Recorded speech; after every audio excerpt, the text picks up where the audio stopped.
করেন, বড় ধরনের খেসারত দেওয়া লাগবে। এরপরে আল্লাহর হাবিব বললেন, এমন সময় আসবে নানা কায়দায় শুরুতুল হিকাম, নানা কায়দায় বিচার প্রক্রিয়ার ভিতরে ষড়যন্ত্র করা হবে। আমার বিচার কায়দার ভিতরে নতুন ভাবে যদি কোনো ষড়যন্ত্র চলে, আপনি বুঝবেন অবশ্যই বড় বিজয়ের জন্য প্রস্তুতি নেওয়া লাগবে। ঠিক কিনা বলে? এরপরে নবীজি সাল্লাল্লাহু আলাইহি ওয়াসাল্লাম বলছেন, ভাইরা কথা বলা যাবে না, মেহেরবানি করে বাবাজিরা কথাগুলি একটু পরে আমি হাদিসটা হারায় যাবে। আমি কিন্তু কোনো গল্প কাহিনী বলতেছি না। এই যে আমি শুরু করছি, শুরু থেকে নিয়ে যদ্দূর পারছি হক আদায় করে বলার চেষ্টা করতেছি। কদ্দূর পারবো জানি না। আপনারা আছেন তো ইনশাআল্লাহ? সবার মনোযোগ আছে তো ইনশাআল্লাহ? দেখেন, উনি কথা বলতে বলতে অলরেডি আমি হাদিসটা হারাই ফেলছি। এখন যদি আল্লাহ তাআলা আবার একটু আমারে দিয়ে দেয়, মাশাআল্লাহ, লিল্লাহে তাকবীর, পেয়ে গেছি। এবার একটু মনোযোগ নিয়ে শোনেন, এটা সামনের দিনে খুব কাজে লাগবে। জীবনেও আপনি শোনেন নাই, আমি নিজেই শুনি নাই, পড়ি নাই, আপনি কেমনে শুনবেন? কর মাশাআল্লাহ। দেখছেন, মাদ্রাসার ছাত্ররা একটু মেহমানদারি করাইছে। এবার বলেন, 6টা বিষয়ে নবীজি প্রস্তুতি নিতে বলছেন। 1 নাম্বার মুখস্থ করে নেবেন আঙ্গুরে গুলে। 1 নাম্বার আল্লাহর হাবিব বলেন, ইমারাতুস সুফা, নির্বোধ কোন ব্যক্তি যদি দায়িত্ব পালন করতে গিয়ে ভুল করে ফেলে, ওই সময়ে প্রস্তুত হয়ে থাকতে বলেছেন। আজকে চারপাশে যেভাবে শকুনের দৃষ্টি পড়েছে, আমার সেন্ট মার্টিন সহ আমার পার্বত্য চট্টগ্রাম, এমনকি বান্দরবান সহ যেইভাবে ছিনিয়ে নেওয়ার চেষ্টা চলছে, সজাগ যদি না হন বড় ধরনের প্রস্তুতি নিতে হবে, খেসারত দিতে হবে। ঠিক কিনা বলে? 1 নাম্বার। 2 নাম্বারটা আবার শোনেন, ও কাসরাতুস শান, নানা রকম সুকৌশলে বিজয়ের পরে কিছু লোক ক্ষতি করার চেষ্টা করবে। এই ক্ষতি থেকে যদি এদেরকে না চিনেন, চিহ্নিত না করতে পারেন, যেমন জালেম ছিল আরো বড় জালেম মাথার উপরে বসে পড়বে। ঠিক কিনা বলে? কথা কি বুঝাইতে পারতেছি? সবার মাথা ঠিক আছে তো? যদি আমি ভুল করি আমার ভুল ধরাই দিন। রাসূলুল্লাহর হাদিস, সহিহ বুখারীর হাদিস। এরপরে আল্লাহর হাবিব 3 নম্বরে বলেন,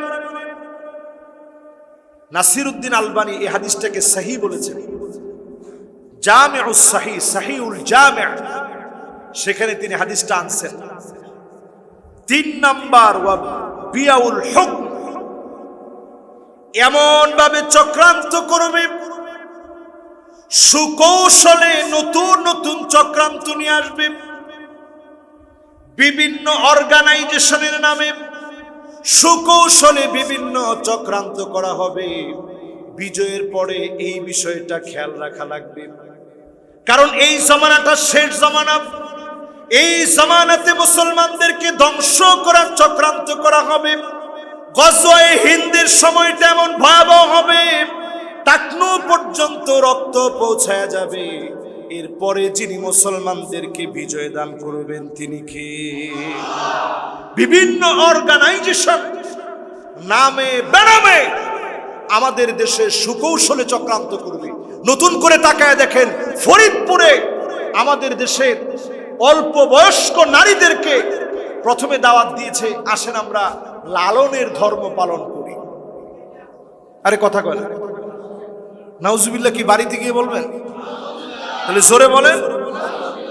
প্রথমে বলছে আসেন লালনের ধর্ম পালন করি। প্রথমে লালনের ধর্ম পালনের নাম দিয়ে মানব ধর্ম। কি ধর্ম? সবার উপরে মানব ধর্ম, তাহার উপরে নাই। মানব ধর্মের দাওয়াত দিয়ে প্রথমে মানুষকে মুসলমান থেকে লালনের ধর্মে নিয়ে গেছে, আর সেইখান থেকে ডাইভার্ট করে আমার সামনে ঠিক যেমন একটা কোরআন আছে, তাকায় থাকেন, যেমন একটা কোরআন আছে। দেখুন এখানে সূরা ফাতিহা যখন আপনি খুলবেন, একটা সুন্দর আর্ট করা আছে, দেখছেন? এখানে সুন্দর মনোগ্রাম করে সুন্দর করে লেখা বঙ্গানুবাদ সহিহ নুরানি কোরআন শরীফ, সুন্দর একটা আর্ট করা আছে। তারা ঠিক বাইবেলটার নামটাকে চেঞ্জ করে দিয়ে এখানে লেখা ঐশী কিতাব। কি কিতাব? আরে কথা কয় না, কি কিতাব? ঠিক আমার এখানে দেখেন 1 পারা 2 পারা 3 পারা 4 পারা করে এ কোরআনুল কারীমের ভিতরে মোট কয় পারা আছে? তারা এই রকম একটা ভলিউম বানিয়ে কেমনে ধোকা দেওয়া লাগে, তারা বানাইছে প্রথম সিফারা, দ্বিতীয় সিফারা, তৃতীয় সিফারা। ছোট্ট ছোট্ট মাদ্রাসার মক্তবের ছাত্ররা আছে, হেফজখানার ছাত্ররা আছে। তোমরা একটু বলো তো দেখি, সিফারা কোন পারারে বলে? আপনারা একটু বলেন তো দেখি, সিফারা বলে কোন নম্বর পারারে? আচ্ছা, আমপারা এটা কোন নম্বর পারারে বলে? কিন্তু তারা সব বুঝছে ঠিক, এই জায়গায় তাদের বুদ্ধিটা আল্লাহ তাআলা কমায় দিছে। তারা দিছে 1 নম্বর সিফারা, 2 নম্বর সিফারা। তারা এটা বুঝে নাই আমরা সিফারা বলতে শেষের একটা পারাকে বুঝাই, ঠিক কিনা বলেন? ওই আমপারা বলি, সিফারা বলি। হুজুর আমার ছেলে সিফারা নিছে, আপনি একটু আমার ছেলের জন্য দোয়া করে দিন। ওই সিফারা নিছে মানে ওই 30 নম্বর পারা বা আমপারা এখন পড়বে। তারা এই রকম সুন্দর করে মলাট দিয়ে সাজিয়ে অর্থগুলো সুন্দর করে দিয়ে রাখছে, আপনি দেখলে অবাক হয়ে যাবেন। লেখা ঐশী কিতাব, আর সুন্দর করে ডিজাইন করা, আবার লেখা প্রথম সিফারা, দ্বিতীয় সিফারা। আপনি তো মনে করবেন 1 পারা 2 পারা 3 পারা, এইভাবে তারা 30 পারায় সাজায়া বাংলাদেশের সহজ সরল মুসলমানদেরকে ধোঁকা দিচ্ছে, ঠিক কিনা বলে? রাসূলের হাদিসের সাথে মিলছে? আরে কথা কয় না, মিলছে? নানা নামে বেনামে বিভিন্ন অর্গানাইজেশন বিজয়ের পরে ঢুকবে, যারা মুসলমানদেরকে অমুসলিম বানানোর কাজ করবে। একটা মা চিৎকার করে কাঁদতেছিল আর বলতেছিল, আমার মেয়েটাকে বাঁচান, আমার মেয়েটারে কেমনে তারা নিয়ে গেল, আমার মেয়ে জীবনে কোনোদিন অমুসলিম হতে পারে না। খানার কষ্ট আমরা করতে পারি, কিন্তু ইসলামকে আমরা বিক্রি করে দিতে পারি না, ঠিক কিনা বলে? প্রিয় ভাইরা আমার, সন্তানদের প্রতি খবর রাখেন, এই সময় একটু সজাগ হন। সব দিকে দেখবেন খ্রিস্টান মিশনারিদের অপতৎপরতা বেড়ে গেছে। যখনই অপতৎপরতা চালাবে, আপনি যদি সোচ্চার হয়ে যান, ইসলামের দাওয়াত দেওয়া শুরু করেন, মাহফিল গুলাতে যদি আমরা বলা শুরু করি, আমাদেরকেও যিনি অবশ্যই বিজয় দিবেন তিনি কে? এবার 4 নম্বরে নবীজি সাল্লাল্লাহু আলাইহি ওয়াসাল্লাম সতর্ক থাকতে বলছেন যে বিষয়ে। আছেন আমার সাথে? কষ্ট হচ্ছে? আর আধা ঘন্টা এখনো আমার হাতে পুরোপুরি বাকি। আমি দেখতে পাচ্ছি যথেষ্ট মনোযোগ নিয়ে আপনারা শুনছেন।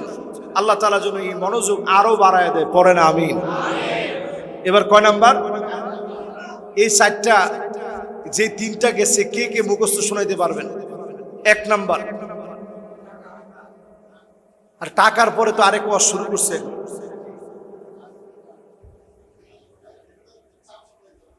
হ্যাঁ, মাশাআল্লাহ। বিভিন্ন ধরনের চাপকে সামলাতে হবে।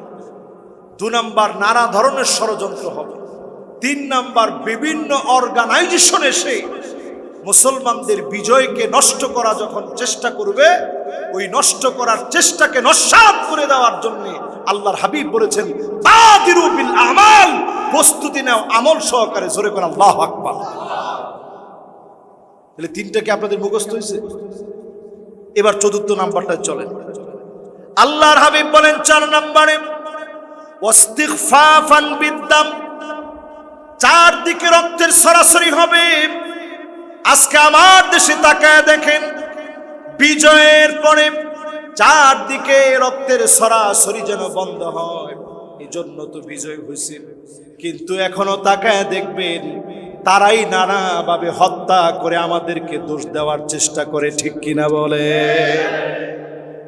গতকালকেও আমরা দেখেছি বিএনপির 2 জনকে পিটিয়ে চট্টগ্রামের একটা জায়গায় মরে গেছে ভেবে ফেলে রেখে চলে গেছে। এই যে অবস্থা শুরু হয়েছে, আপনি গিয়ে ঘেটে গিয়ে দেখবেন তারা পরিস্থিতি ঘোলাটে করার জন্য ওয়াস্তিগফাফান বিদ্দাম, জায়গায় জায়গায় রক্ত প্রবাহিত করবে। আমরা দেখছি আনসারদেরকে তারা নামাইছে, আমরা দেখছি আফসোস লীগকে তারা নামিয়েছে। নানাভাবে বাংলাদেশের পরিস্থিতি ঘোলাটে করার জন্য একটা মহল সরব ষড়যন্ত্রে লিপ্ত আছে। যদি এখনই আপনি সজাগ না হন, আগামী দিনে টিকে থাকা অসম্ভব হয়ে যাবে। ঠিক কিনা বলেন? তাহলে কয় নাম্বারটা গেছে? এবার 5 নাম্বার আল্লাহর হাবিব বলেন কাতিয়াতুর রাহিম। এই সময় আত্মীয়তার সম্পর্ক ভুলে যাবে। দেখেন কেমনে মিলছে। আপন ভাই, বড় ভাই ধরেন আওয়ামী লীগ করত, ছোট ভাই বিএনপি করে, এই রকম ঘরের মধ্যে গিয়ে দেখেন আওয়ামী লীগের লোকটা ঘরের মধ্যে থাকতে পারতেছে না। ঠিক কিনা বলেন? এরপর তো ঠিক কয় না, ঠিক কিনা বলেন? কেন থাকতে পারতেছে না? ওই যে আপনি যেরকম মামলা দিছেন ওই রকম মামলা এখন আপনার ঘাড়ের উপরে পড়ছে। ঠিক কিনা? এই জন্য আজকের এই মাহফিল থেকে শুনেন, যত জীবন বাঁচবেন অনেক কিছু আপনি দেখলেন, সব দেখা শেষ, সামনে হবে আল কোরআনের বাংলাদেশ। ঠিক কিনা বলে? এটা থেকে আর যতদিন দূরে থাকবেন ততদিন এই মুসিবত গুলো আসবে, যেগুলো বলতেছি চলতে থাকবে। ইসলামের পক্ষে যদি এখনো না আসেন, আগামী দিন আমরা মুসলমান হিসাবে পিছিয়ে পড়ব। আমার দেশ তো এমন একটা দেশ, আফগানিস্তান তারা গরম মানুষ, মেজাজ গরম। বাংলাদেশের মানুষের মেজাজ বড় ঠান্ডা। গরম মানুষের পরে নরম এই জাতিকে দিয়ে আগামীর পৃথিবীর মুসলমানদের বিজয় বিপ্লবের জন্য আল্লাহ তাআলা কবুল করে রেখেছে। ঠিক কিনা বলেন? এই বিজয়ের জন্য কি আমরা প্রস্তুত আছি মুসলমান? জোরে বলেন প্রস্তুত আছি ইনশাআল্লাহ। কয় নাম্বারটা আছেন সবাই বলেন? কয় নাম্বার? 5 নাম্বার। 5 নাম্বারের পরে আল্লাহর হাবিব বলেন ওয়ানাশউন ইয়াত্তাখিযুনাল কুরআনা মাযামিরা। এমন সময় আসবে বড় বড় বক্তাদেরকে, কারীদেরকে আপনারা বসায় দিবেন। কথাটা আমাদের দিকে শুনতেছেন? কথা খেয়াল করে শুনতেছেন? পুরা হুজুরদের দিকে এই কথাটা। আল্লাহর হাবিব বলেন এমন সময় আসবে কোরআন পড়ার জন্য, কোরআন বোঝানোর জন্য এমন লোকদেরকে বসায় দেওয়া হবে। ইউকাদ্দিমুনা আহাদাহুম লিয়ুগান্নিয়াহুম ওয়া ইন কানা কল্লুহুম ফিকহান। এমন লোকদেরকে বসায় দেওয়া হবে যারা নিজেরাই কোরআন বুঝে না, এমন লোকদেরকে বোঝানোর জন্য বসায় দেওয়া হবে। ঠিক কিনা বলেন? এখনো আপনি তাকায় দেখেন, দীর্ঘদিন ধরে যারা ষড়যন্ত্র করেছে, যেই ফরিদ উদ্দিন মাসউদ শাহবাগে যাকে সবচেয়ে সওয়াবের কাজ বলে মনে করেছে, তাকে যদি আপনি নেককার বলেন, আল্লাহর আদালতে জবাব দেওয়া যাবে না। ঠিক কিনা বলেন? কেমনে জবাব দিবেন আল্লাহর কাছে? ফরিদ উদ্দিন মাসউদ তিনি যত বড় আলেম হোক, আমার কাছে একটা বিষয় পরিষ্কার, আলেমের মাথা যদি নষ্ট হয়, বিরিয়ানি যদি সামান্য নষ্ট হয়, এই বিরিয়ানি আর খাওয়া যায় না। ওমা ঠিক তো কয় না? আপনি যদি ভাত নষ্ট হয় খাওয়া যায়, আবার কয় না একটু পানি দিয়ে কষলেই তো আপনি খেতে পারবেন। মাশাআল্লাহ পান্তা করে খাওয়া যায়, মানে কাঁচা মরিচ আর পেঁয়াজ দিলেই এটা চাইতে স্বাদ আর কিছু আছে? সকালবেলা আপনি নিয়ে বসবেন, অন্য ভাত যদি 1 প্লেট খেতে পারেন, একটু নষ্ট নষ্ট হয়েছে, এটা 3 প্লেট খাওয়া যাবে। কিন্তু বিরিয়ানি যদি নষ্ট হয়, আঙ্গুল দিবেন, দেখবেন আঙ্গুল ভিতরের দিকে ঢুকে যাচ্ছে। এরপরে দেখবেন হাইরে দুর্গন্ধ, এটা খাওয়ার আর কোনো স্রোত নেই। এটাকে যদি আপনি ভাজতে ভাজতে মুড়ির মতো বানায় ফেলেন, শক্তে আপনার দাঁত ধরে যাবে। কোনোভাবেই বিরিয়ানি নষ্ট হলে খাওয়া যায় না। ঠিক কিনা বলেন? ঠিক তদ্রুপ কোন আলেম যদি পচে যায়, নষ্ট হয়ে যায়, ওই আলেম সমাজের সবচেয়ে নিকৃষ্ট হয়। ঠিক কিনা বলেন? জসিমউদ্দিন রহমানী হাফিজাহুল্লাহ 11 বছর 16 দিন তিনি জেলের মধ্যে ছিলেন। ওনার অপরাধ কি? ওনার অপরাধ হচ্ছে আনসারুল্লাহ বাংলা টিম নাকি উনি বানাইছে। আমি নিজে ওই দিন ওনার সঙ্গে দেখা করতে গেছি, ওনার চেহারার দিকে তাকায় চোখের পানি রাখতে পারি নাই। উনি যখন কথা বলতেন খুব স্বাস্থ্য ছিল সুন্দর, সুস্বাস্থ্যের অধিকারী ছিলেন। এখন বলতেছে, মাওলানা আমার এই পাটা, এই হাঁটুটা আলাদা হয়ে গেছে, বাটিটা সরে গেছে। ওই 11 বছর বসে থাকতে থাকতে এই হাঁটুর বাটিটা ছুটে গেছে, দুইটা সরে গেছে, এই জন্য সামনে মাহফিল করতে পারবো না। 3 মাস আমার রেস্টে থাকা লাগবে। আমি চিন্তা করলাম, আল্লাহ এই বিগত 10 বছর আমি মাহফিল করি, এই মাহফিলে আপনি কত কি দিয়েছেন। হাজার হাজার মানুষ কোরআনের কথা শুনে কত মহাব্বত করে, কত ভালোবাসে। আর উনি 11 বছর 16 দিন জেলখানার ভিতরে ছিলেন। শুধু জেলখানায় না, আয়নাঘরে ছিলেন। শুধু আয়নাঘরে না, একজন লোক যেন ওনার সঙ্গে কথা না বলে। এজন্য যেই লোকটা দিয়ে খানা পাঠাইতো, ওই লোকটা পুরানা এক ডাকাতি করতে গেছে, পরে 2 কানের মধ্যে কূপ দিছে। এখন 2 কানের পর্দা ফেটে গেছে, কানেও কিছু শুনে না, এত মূর্খ, লিখে দিলেও বুঝে না। তো জসিমউদ্দিন রহমানী হাফিজাহুল্লাহ তিনি বলছিলেন, মাওলানা মাঝে মাঝে এত কষ্ট লাগতো যে কারোর সঙ্গে যদি একটু কথা বলতে পারতাম, ওই লোকটাকে বসায় রেখে বলতাম, তোমার কোনো উত্তর দেওয়া লাগবে না, শুধু তুমি শুনো, আমি বলতে থাকি, তুমি শুধু শুনো, তুমি খালি বসে থাকো। আল্লাহ শুধু তাই না, তার বাড়িটা বোল্ডোজার দিয়ে ঘুরিয়ে দেওয়া হয়েছে। তার ভাইটাকে এনে এমন ভাবে চোখ বেঁধে রাখা হয়েছে, কান দিয়ে পোকা পড়েছে। ওই জেলখানাতে তার মৃত্যু হয়েছে। তার 5 জন ভাই সবাইকে ধরে আনছে, তার ভাগিনাকে ধরে আনছে, সব আত্মীয় স্বজনকে জেলে আনছে, একটা কথা প্রমাণ করার জন্য। মিথ্যা বানোয়ার আনসারুল্লাহ বাংলা টিম নাকি সে বানাইছে। জসিমউদ্দিন রহমানী সাহেব বলতেছেন, আমি জীবনে কোনোদিন এই নাম আগে কোনোদিন শুনিই নাই। উনি বলছে, আমি এই জন্য খুব অবাক হই নাই, অবাক হইছি ওই জন্যে আমি নিজের চোখে দেখেছি। ওইখানে যখন আমাকে জুলুম নির্যাতন করতেছিল, শেষ জেল গেট থেকে যখন আমাকে দ্বিতীয়বার অ্যারেস্ট করা হয়, তখন আমাকে একজন বলতেছিল, ডাইরেক্ট আমাকে কোরআনের আয়াত বলে বলে বলতেছিল যে আপনাকে পাকড়াও করা হয়েছে, আপনাকে ধরা হয়েছে, এবং এই ধরার পরে বাঁচার কোনো কায়দা আপনার নাই। আরবিতে নানা কায়দায় সে যখন জসিমউদ্দিন রহমানী সাহেবকে বারবার যখন ফুসলাচ্ছিল, তখন তিনি বললেন, ইন্না রাব্বি ইন্না বাদশা রাব্বিকা লাশাদীদ, ইন্না বাদশা রাব্বিকা লাশাদীদ। চিৎকার করে যখন জসিমউদ্দিন রহমানী সাহেব এই কথা বলছিলেন, আমার রবের ধরাটা বড় কঠিন, তখন তারা উত্তর দিচ্ছিল, যদিও ধরে এখন ধরবে না, 5 বছর পরে গিয়া ধরবে। জোরে কর নাউজুবিল্লাহ। জসিমউদ্দিন রহমানী সাহেব বলছিলেন যে আমার কাছে তখনই মনে হচ্ছিল অচিরেই তাদের পতন চলে আসছে, আর বেশি দিন তারা টিকার কথা না, আর বেশি দিন তারা টিকার কথা